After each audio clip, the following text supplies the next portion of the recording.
그리스도인이라고 하면 단순히 예수를 믿는 사람이 아니라 그의 삶에 변화된 사람을 가리킵니다.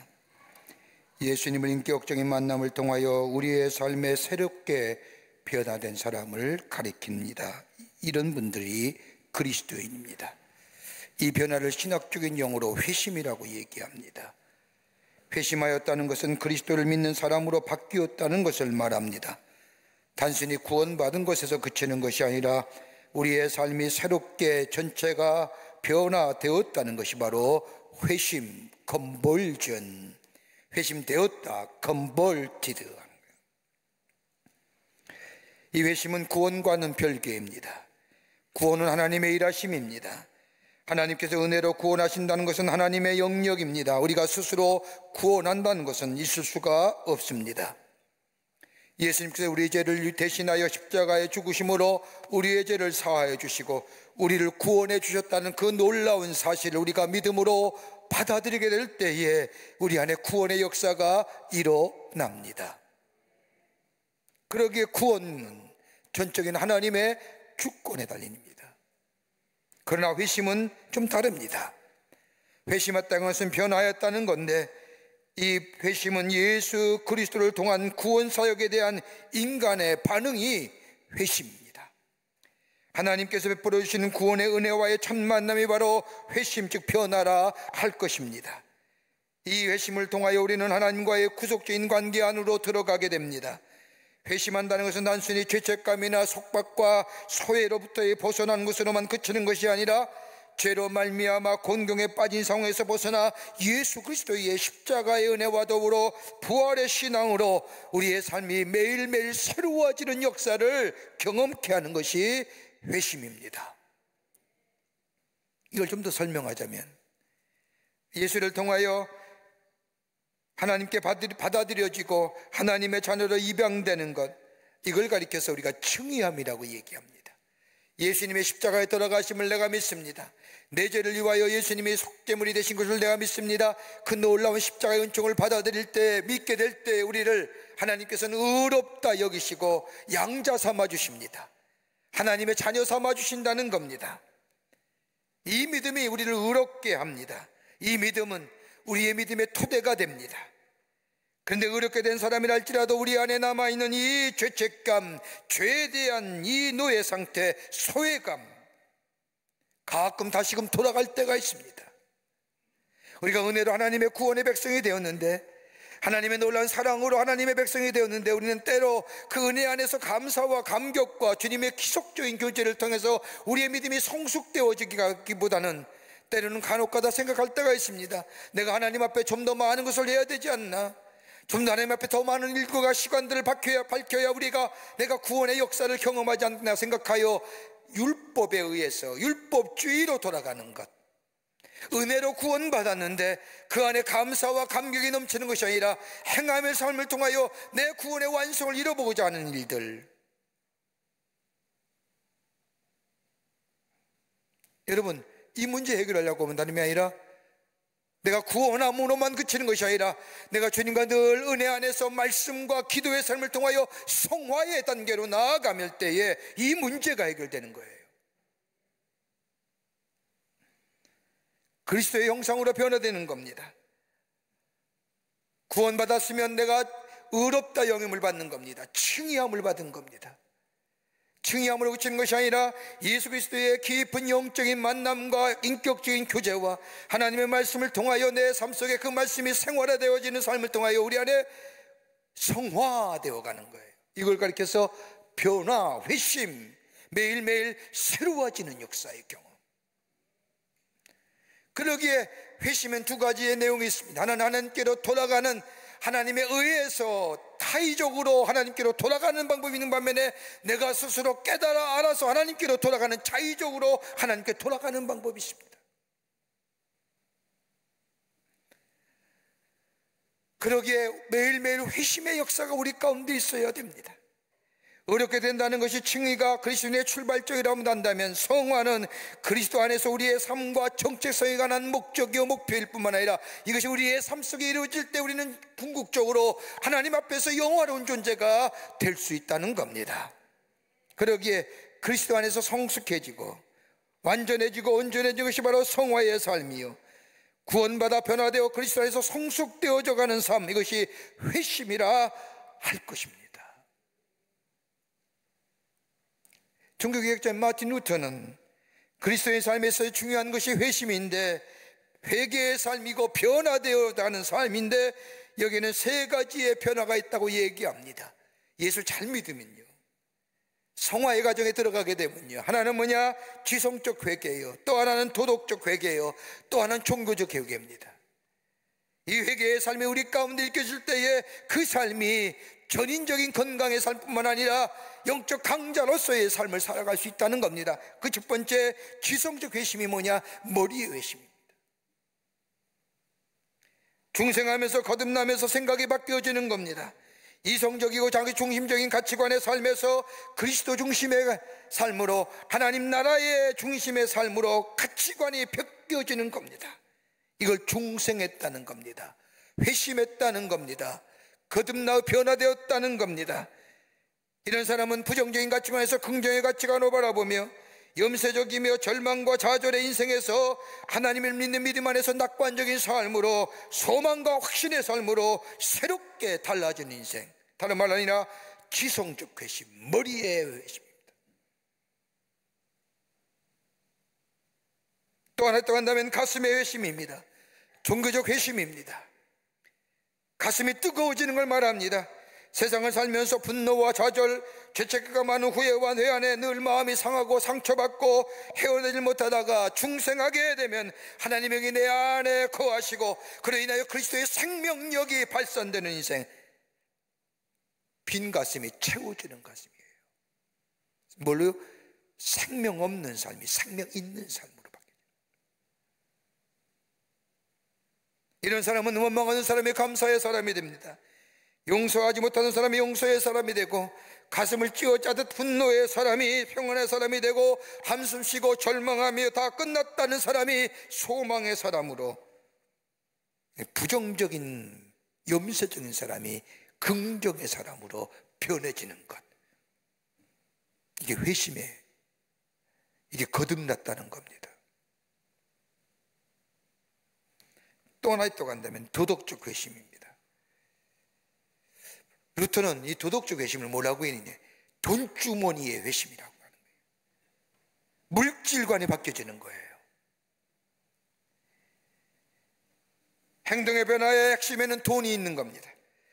돈이 있을 때 물질을 어떻게 쓸 것인가, 어떻게 벌 것인가, 정당한 방법으로 벌어야 됩니다. 정당하지 못한 방법으로 버는 돈은 결코 내 돈이 아닙니다. 돈을 벌었다고 말할 수 없는 겁니다. 부당한 이익을 바라지 않는 사람입니다. 이게 중생했다는 겁니다. 돈은 버는 것도 중요하지만 어떻게 사용하느냐, 신앙적 가치에서, 성서적 가치에서 사용함에 회심이 있어야 된다는 거예요. 이게 그리스도인의 삶이요, 회심한 사람의 모습이라. 오늘 성경 말씀을 보십시오. 오늘 성경은 바울이 믿음의 아들인 디모데에게 경건의 비밀과 경건의 능력에 관하여 신앙적 권면하고 있는 말씀입니다. 바울은 이 디모데에게 다름 아니라 신앙적인 경건과 경건의 능력과 경건의 부분은 다름이 아니라 하나님의 말씀과 경건에 창념해야 된다고 얘기하면서 6장 3절의 말씀을 보면, 바른 말 곧 우리 주 예수 그리스도의 말씀과 경건에 관한 교훈을 따르지 아니하면, 다른 말로 말하면 그리스도인의 삶이란 하나님의 말씀과 더불어 경건의 삶이 우리 가운데 있어져야만이 그리스도인이라는 거예요. 말씀과 경건에 참여하는 거예요. 경건은 구별된 삶으로 하나님의 말씀이 내 안에 생명의 역사로 다가올 때 내 삶을 변화시키고 이 삶의 태도가 내 삶 속에 드러나게 될 때에 구별된 자, 이 경건의 모습이에요. 세상의 가치관에 따르지 않는 거예요. 예수를 믿으면서도 세상의 삶의 방식으로 똑같이 사는 건 아니라는 거예요.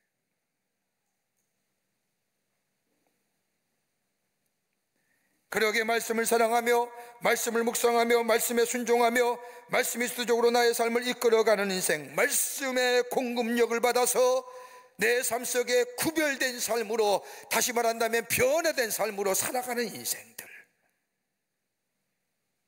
그 말씀에 창념하게 될 때에, 말씀에 공급받게 될 때에 그 속에 경건의 능력이 나타납니다. 여러분, 그리스도의 삶에서 말씀에서 사람이지만 어떻게 되는지 아십니까? 예수는 믿길 때, 하나님의 말씀에 공급함이 없고 말씀을 묵상하지 아니하며 말씀에 순종하지 않을 때 내 삶 속에 어떤 것이 싹 드느냐? 교만함이에요. 자기를 마음을 자기 마음대로 주장할 수 있는 사람이 도대체 얼마나 될까요? 여러분의 마음대로 여러분의 마음 주장하십니까? 쉽지 않아요. 그러나 하나님의 말씀이 나를 지배할 때 내가 바른 자리에 설 수 있을 뿐만 아니라, 하나님의 말씀이 내 안에 있을 때 나의 삶으로 생명력 있는 역사를 일으킬 뿐만 아니라, 그런데 이 말씀이 나의 삶 속에 떠나가 되면 그 말씀의 빈자리에 뭐가 채워지느냐? 교만함이 채워지는 거예요. 교만함은 넘어짐의 앞잠이라고 하나님의 말씀하시잖아요. 여러분, 교만함은 어떻게 되느냐? 교만함은요, 수용성이 사라져요. 무식한 사람 돼요. 여러분, 예수님이 나를 위하여 십자가에 달려 돌아가시고 죽으실 뿐만 아니라, 내가 죽어야 되는데 우리 예수님이 나를 대신하여 죽었다고 하는 그 사실을 볼 때마다 내가 얼마나 죄의 사람인지, 죄된 사람인지 그거 깨닫게 되면 겸손해지잖아요. 그 말씀의 능력이 내 안에 사라지게 되면 그 안에 교만함이 생기는데, 교만하게 되면 뭐예요? 다른 사람 것, 다른 이야기 받아들이는 수용성이 사라지기에 무식한 사람 돼요. 여러분, 지적인 향상도 보세요. 다른 걸 받아들일 수 있어야 지적 향상을 가져오는 거예요. 여러분, 학교에서 가르치는 교수나 학문을 연구하는 사람들이 다른 사람의 학문에 대해 열려져 있을 때 그 학문의 깊이가 깊어져 가는 거예요. 여러분, 학자라고 해서 시니컬하고 무슨 인텔리전스하고 많이 배워서 그것 가지고 학자가 아니라, 학자는요, 수용성이 넓어야 되고 폭이 깊어야만이 그 학문의 깊이가 있는 거예요. 얄팍한 자들이 시니컬하고 무슨 비판적이고 그런 거지요. 학문의 깊이가 깊은 사람은 그런 거 안 해요. 지식도죠. 수용성을 잃을 때 지식의 범주가 넓어지는 거잖아요. 교만한 자는 수용성이 없어요. 그러기에 무식한 자돼요. 더 나아가 교만한 자는 투기와 분쟁의 사람이 됩니다. 다른 사람 것은 받아들이지 못하면서 다른 사람이 가진 것에 대해 질투하는 마음이 생기기에 늘 싸워요. 교만한 삶이 있으면 교만한 자는 또 뭐예요? 균형이 잃어버린 인생 살아요. 하나님의 말씀이 사라지면요, 교만한 자 됩니다. 수용성이 사라지기에 무식한 사람이 되고 투기와 분쟁의 사람이 될 뿐만 아니라 균형 잃은 삶을 살아갑니다. 그러나 우리 안에 예수 그리스도의 말씀이, 하나님의 말씀이 우리 안에 있을 때에 그 인생이 균형 잡힌 인생으로 삽니다. 전인적 건강을 이룹니다. 강건한 인생으로 살아갑니다. 바울은 오늘 디모데에게 말씀과 경건에 참여하는 것이 전인적 건강을 이루는 삶이라 이야기하면서, 구체적으로 너희 삶 속에 어떤 모습이 일어날 때에 영적 강자로 전인적 강건함을 이루며 사는 삶을 살아갈 수 있을까? 오늘 교훈하고 계십니다. 우리에게도 큰 도전과 귀한 영적인 교훈이 됩니다. 무엇일까요? 첫째는 자족하는 마음이 있어야 된다고 얘기합니다. 자족하는 마음이 풍요의 의식입니다. 디모데전서 6장 6절의 말씀을 보십시오. 자족하는 마음이 있으면 경건은 건이 이기게 되니라고 말씀하실 뿐만 아니라, 그 너머 8절의 말씀을 보면 우리가 먹을 것과 입을 것이 다 있는 줄 족한 줄로 알지니라 하시는 거예요. 여러분, 영적인 강건함을 이루는 삶은요, 믿음으로 구원받은 삶의 변화는 감사예요. 이만하면 충분합니다. 주신 것에 감격하며 사는 것이 은혜 받은 자의 모습이요, 더 나아가 영적인 강건함을 이루는 자의 모습입니다. 여러분, 사람들은 100%의 것이 있어야만이 행복하다고 생각합니다만은 아니에요. 1%만 가져도 행복할 수 있습니다. 아무것도 없어도 건강하면 행복하시지 않습니까? 문제는 뭐예요? 과잉이에요. 오래전에 뉴욕타임즈에서 돈과 인간의 함수관계를 연구하는 결과를 발표한 적이 있습니다. 칼 융 연구소라고 하는 연구소에서 존 랩이라고 하는 연구원이 논문을 썼는데, 거기에서 이 존 랩이라고 하는 연구원이 새로운 용어 하나를 말합니다. 아플루엔자, 풍요라고 하는 겁니다.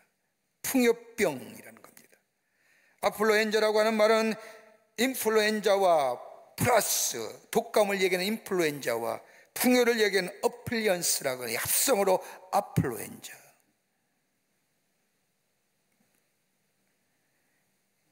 풍요증이에요. 풍요병이에요. 여러분, 풍요병에, 그러면서 그런 얘기할, 풍요병에 걸린 사람의 증상이 어떤 것들이냐? 소비 중독의 바이러스를 가진 사람이 어떤 사람이냐? 그런 얘기합니다. 하나는 뭐냐? 의욕이 약해지고 무엇인가 대하여 헌신할 줄 모른다는 겁니다. 풍요병을 가진 사람, 있는 것에 과잉으로 갖고 있는 사람. 여러분, 물질이 많으면 의욕이 생길 것 같지만 그렇지 않다는 겁니다.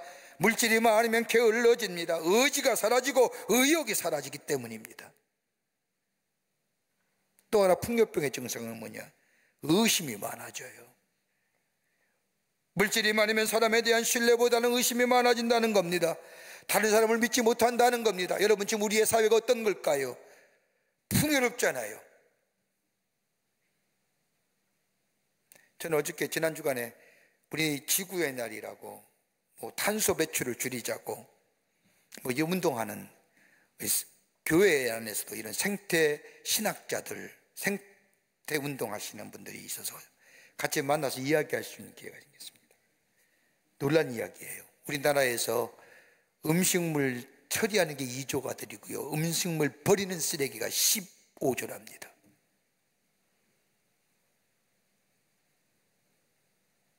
너무 풍요로운 거예요. 우스갯소리입니다만은요, 탄소 배출 줄이자고 하잖아요. 여러분, 배가 터지게 먹고 꺽 하는 거 탄소예요. 여러분, 지구 오염시키는 거예요. 배 터지게 먹고 트름하는 거 그거 탄소라니까요. 해봤잖아요. 지구 오염이에요.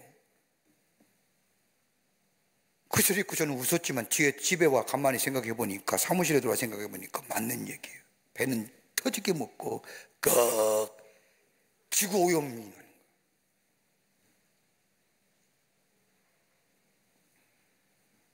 여러분, 지금 우리가 얼마나 풍요롭게 삽니까? 그런데 풍요한 만큼 우리 사회에 신뢰가 형성이 된 거예요. 믿으십니까? 옆에 있는 사람? 아이고, 말로는 믿는다고 하지요. 믿지 못하잖아요. 의심이 많아집니다. 풍요병 걸린 사람은 또 하나 삶의 지루함을 느낍니다. 삶의 의미를 상실했기에 지루해집니다. 여러분, 무엇인가 열심히 뛰고 열심히 노력하여 성취하는 마음이 있어야 삶에 에너지가 있는 거죠. 또 하나, 역설적으로 열등의식에 사로잡힙니다.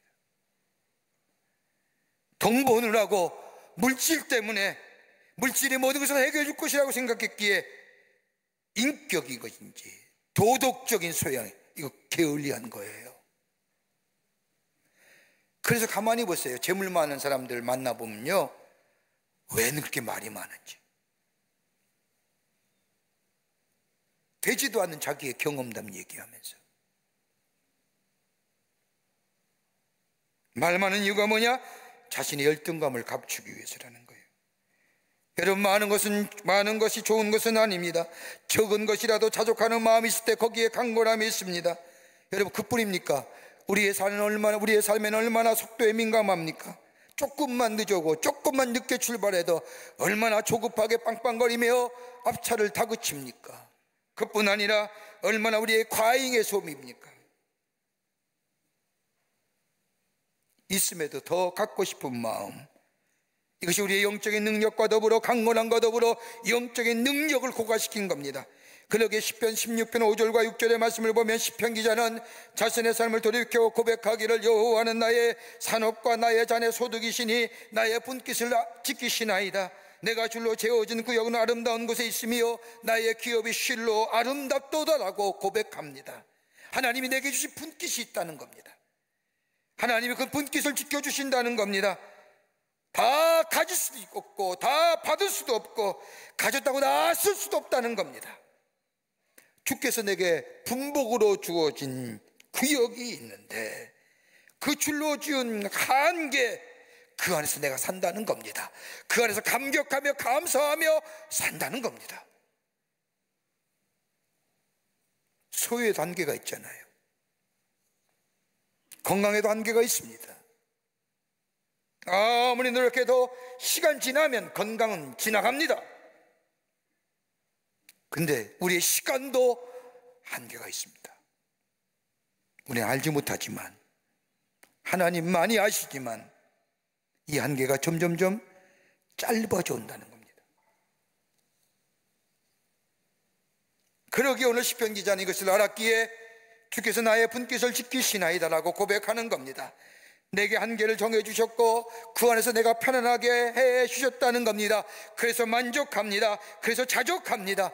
내게 준 건강을 인하여 감사하며 내게 준 가정을 인하여 감사하며 내게 준 자녀들 인하여 감사하며 적든지 많든지 간에 내게 준 분깃으로 인하여 하나님 앞에 감사하며 그래서 아름답게 여기며 찬양하며 찬송하는 인생, 이게 전인적 강건함을 이루는 심이요 여기에 영적인 능력의 역사가 우리 가운데 있어집니다. 두 번째는요, 청지기적 마음이 있어야 된다는 겁니다. 청지기적 마음이 있어야 됩니다. 오늘 본문 7절의 말씀을 보십시오. 우리가 세상에 아무것도 가지고 온 것이 없음에 또 하나 아무것도 가지 못하리니, 내 것이 없다는 겁니다. 이 세상 사는 동안 내게 맡겨주신 것들이지요. 청직이라고 얘기하는 겁니다. 전인적 강건함을 이루는 삶은 다름이 아니라 청지기적 삶을 살아야 한다는 겁니다. 청지기란 내 것이 아니라 원주인이 내게 잠시 맡겨주신 그것을 관리하는 사람이라는 겁니다. 여러분, 우리가 가지고 있는 거 가지고 갈 수 있을까요? 아무도 없어요.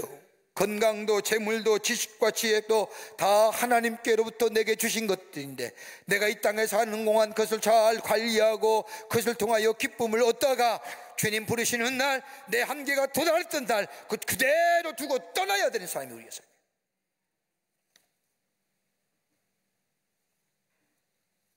다윗이 통일국가를 이뤄 왕이 되었을 때에, 한참 전성기 때에 이 왕이 보석을 만든 기술자를 하나 불러놓고 이야기합니다. 좋은 바지 하나를 만들어 보아라. 보석 반지를 만들어서 그 반지에 글귀를 하나 새겨 놓아라. 내가 전쟁에서 승리했을 때에 교만하지 않고 내가 어려운 일 당할 때에 낙심하지 않도록 언제나 그 반지를 보면서 읽고 내 좌우명으로 삼길 만한 글귀 하나를 그 반지에 집어넣고 반지를 제작해 와라. 왕이 명령이니까 얼마나 무섭겠습니까? 아무리 고민해도 생각이 나지 않는 겁니다. 그래서 지혜롭다는 어린 솔로몬을 찾아가서 이만저만해서 왕이 반지 하나 만들어 오고 글귀를 하나 적으라는데 무엇을 적으면 좋겠습니까? 그래서 솔로몬이 얘기합니다. 딱 한마디, 이건 역시 지나가리라. 무슨 뜻일까요? 다 지나갑니다. 너 죽어. 잠수면 죽어. 부자도 지나가고 아름다움도 지나가고 명예도 지나가고 다 지나가는 거예요. 여러분, 만약에 내 손에 있는 물질이 아직까지 내 손에 남아있다고 한다면 여기에 부자 아닌 사람이 어디 있을까요? 갔잖아요. 지나갔잖아요. 건강도 마찬가지입니다. 우리 육체 건강 청년의 때같이 그냥 남아있으면 얼마나 좋을까요? 지나갔습니다. 지나가는 겁니다. 내게 잠시 맡겨주신 것 뿐입니다. 그 소중히 여기어 쓰는 거예요. 제대로 사용하는 거예요. 그럴 때에 우리의 영적인 능력과 더불어 전인전 강건함을 누리게 됩니다. 출애굽기 3출애굽기 말씀을 보세요. 하나님이 이스라엘 백성을 출애굽하여 애굽에서 출애굽하여 저 하나님의 약속의 땅인 가나안 땅으로 인도하시지요. 모세를 세우셨어요. 모세의 상징적인 게 뭘까요? 지팡이예요. 지팡이를 떡하니 짚고 이스라엘 백성을 인도하여 애굽 저 가나안 땅으로 인도합니다. 그 지팡이, 홍해를 내리칠 때 홍해가 갈라졌습니다. 그 지팡이 반석을 내리칠 때 반석에서 물이 솟았습니다. 그런데 그 지팡이가 하늘에서 뚝 떨어진 지팡이일까요? 아니에요. 광야길을 가다가 쓸만한 지팡이 잘 다듬어서 그것을 들고 걸어가게 될 때 하나님의 능력이 그 지팡이 위에 임한 거예요. 그런데 이 지팡이를 가지고 하나님의 능력의 역사를 드러날 때, 하나님의 거룩함을 드러날 때마다 기적의 역사가 일으켰는데 결정이 실수가 뭐예요? 가데스 바네아에서 이스라엘 백성이 물 없다고 원망할 때 그 분노에, 그 성정이 온유하기로 그지없었던 이 모세의 마음속에 극한 분노를 가질 때 그 막대기, 그 지팡이, 하나님의 능력의 상징인 그 막대기를 뭐라고 해요? 반석에 명하라 했는데 내리치잖아요. 물이 솟았어요. 끝나고 나서 하나님 뭐라고 얘기해요? 총회 앞에서 나의 거룩함을 드러내지 않았네. 내게 준 것 네가 제대로 사용하지 않아서 나의 거룩함이 훼손되었다는 거예요. 하나님 어떻게 해요? 너는 안 돼.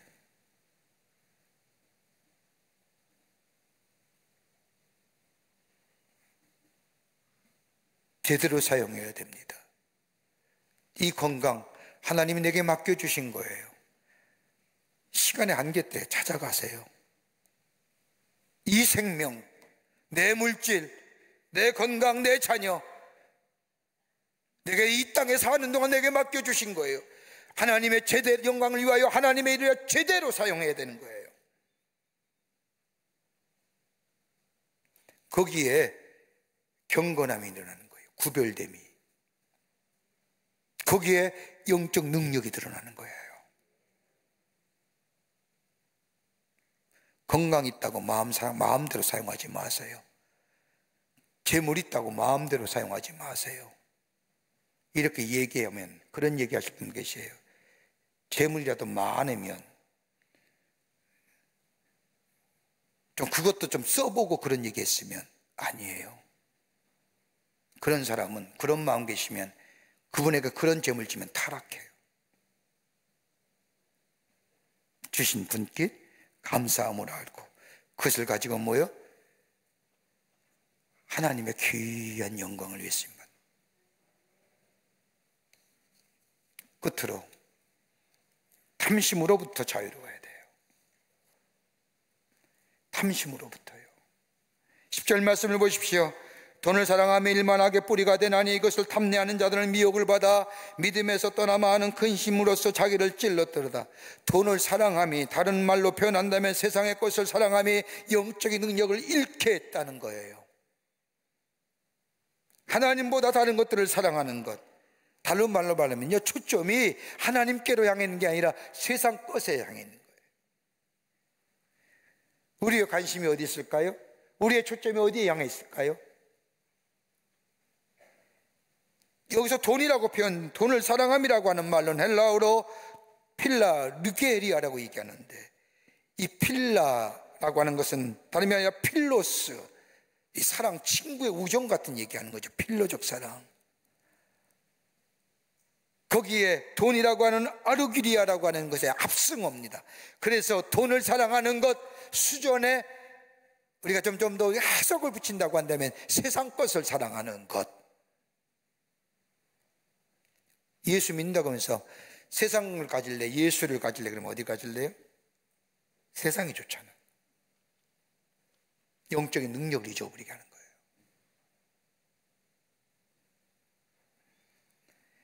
탐욕을 다스릴 수 있어야 됩니다. 여러분, 우리 마음속에 있는 욕심과 탐욕 어떻게 다스릴 수 있을까요? 세상의 가치는요, 세상의 방법은요, 인간의 탐욕을 다스릴 수 있는 방법은 뭐냐? 더 큰 탐욕이 그의 마음속에 있으면 그 탐욕 다스린대요. 그러니까 뭐예요? 더 하는 거예요. 근데 우리는 뭐예요? 하나님의 말씀이 우리를 탐욕과 우리 욕심에서 자유케 하잖아요. 거듭나게 하잖아요. 회심하게 하잖아요.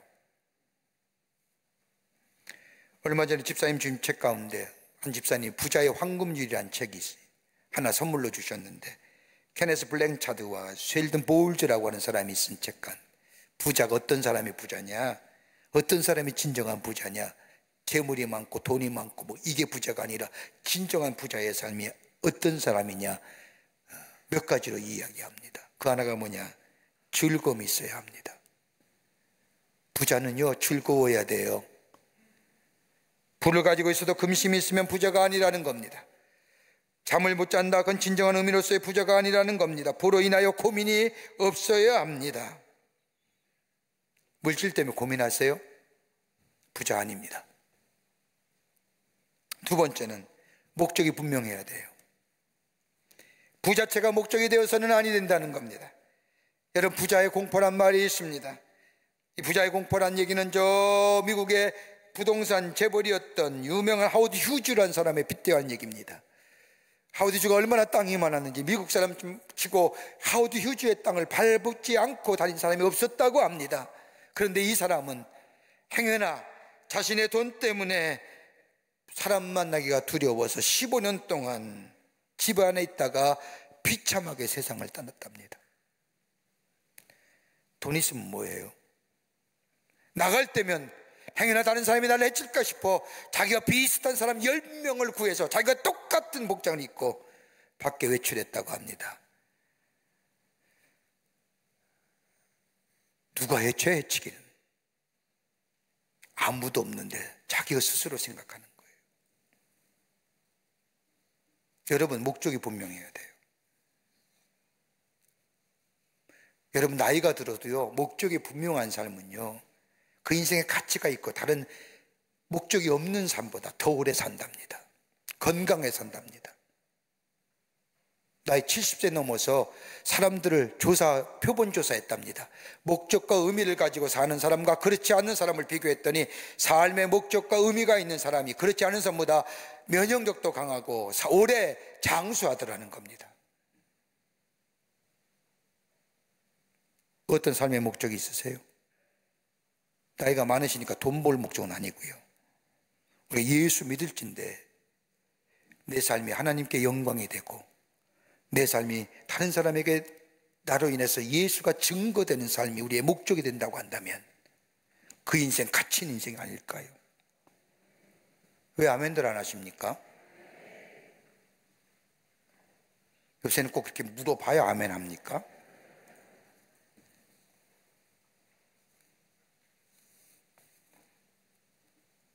돈이 목적이 아닙니다. 또 하나 있습니다. 창의력이 있어야 된다는 얘기하는 겁니다. 남의 뒤를 따라 살아왔습니까? 아니면 남을 모방하여 살아왔습니까? 이렇게 얻어진 부라고 하면 진정한 의미에서의 부자가 아닙니다. 남의 것 빼앗는 겁니다. 하나님이 내게 주신 창의력을 가지고 그것을 발휘하여 얻어진 부라고 하면 이 사람이 가지고 있는 부야 진정한 부라는 겁니다. 또 하나, 어떤 사람의 부자냐? 영원성의 문제입니다. 내가 있는 건 내 것만 나만 누리며 살았느냐, 아니면 내가 있는 이 부를 가지고 다른 사람과 함께 나누며 영원성을 추구했는가? 가치의 문제입니다. 그러기에 오늘 바울은 디모데에게 뭐라고 얘기합니까? 내 보화를 하늘에 쌓아두라고 말합니다. 다른 말로 하면 하늘나라의 영원한 기업이 되게 하라고 하십니다. 여러분, 돈이 죄악이 아닙니다. 돈의 목적이 되어서는 아니 됩니다. 돈이 우상화되어서는 아니 됩니다. 이럴 때 우리의 능력이 약화되고 사라지고 전인적 강건함을 누릴 수 없습니다.